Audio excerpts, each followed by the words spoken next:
Fundamentally, we're going to understand why it matters to lead sales meeting with questions, following a consultative sales approach.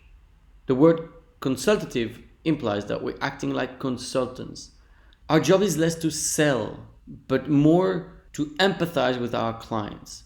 It's only by doing so, by understanding their life, their pains, their needs, their context, that we'll be able to find the right solution for them, even if it's not ours.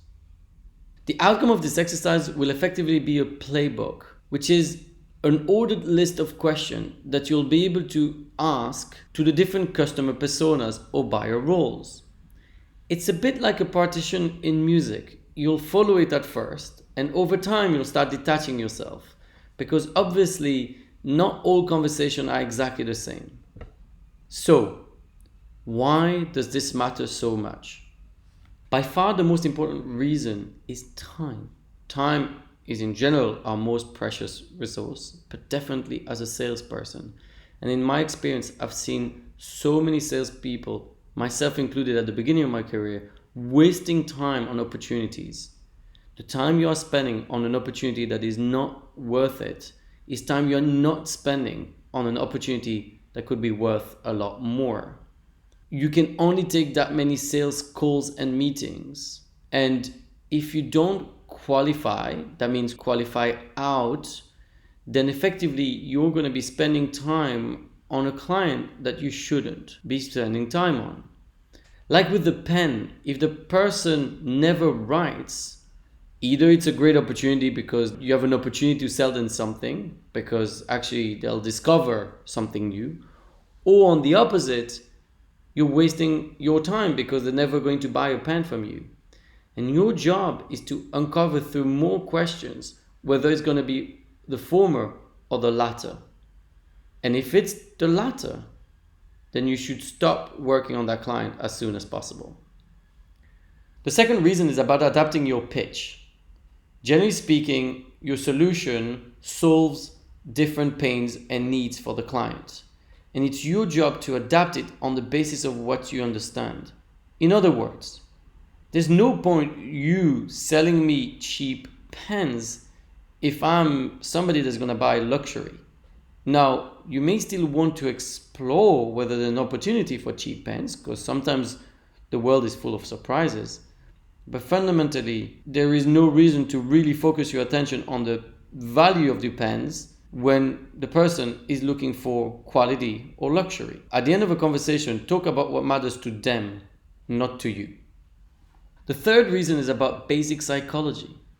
People like to be heard, and people like to be surrounded by someone who's going to actually help them solve their problem.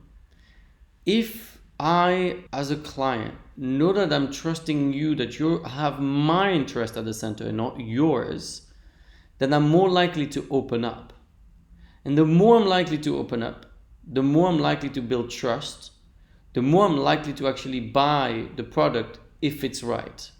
And this is where being a consultant is more valuable than being a salesperson. By being a consultant, you're putting the client at the center, you're valuing their time, you're valuing their problem, and you're making sure that you're trying to help them. And I insist, sometimes your solution is not the most valuable to them, and you should tell them so. Because your reputation personally and as an organization continues way longer than a single sale. The fourth reason is about archetypes of buyers. You've seen the buyer roles.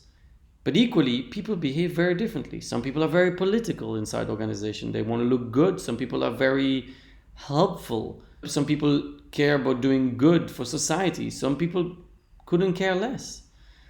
It's only by understanding where they're coming from that you'll be able to adapt how you approach your entire sales. And by this, I mean even the tone of voice and the words that you use or the example that you're going to give them. And only by asking questions will you know this, and over time be able to adapt your conversation to them. And by doing so, you're going to put them at the center and being able to build trust more easily. I want to leave you with a couple of practices that you can try in your next calls. The first one is setting a time before you pitch. Let's assume you have an hour. you're going to set yourself the objective of not pitching before, say, 45 minutes into the meeting. You'll let your client know that you're going to lead the meeting through questions and only at the end tell them more about your organization. By doing so, you're forcing yourself to really focus on understanding your client. The second exercise is going to put aside this desire to close. There's often this word that you'll hear called ABC, always be closing. I way prefer ABC standing for always be consulting. Take the time to really act as a consultant. Put their problems at the center and think creatively how you can help them, including potentially through competitors or other solutions that exist on the market. By doing so, you'll find that people will be more easily able to build trust with you. The last exercise is to check your playbook and to work with it. First of all, you're going to check it before you call and prepare. Second, you're going to take thorough notes during the meeting. And third, afterwards, you're going to review your playbook and wonder what questions are missing.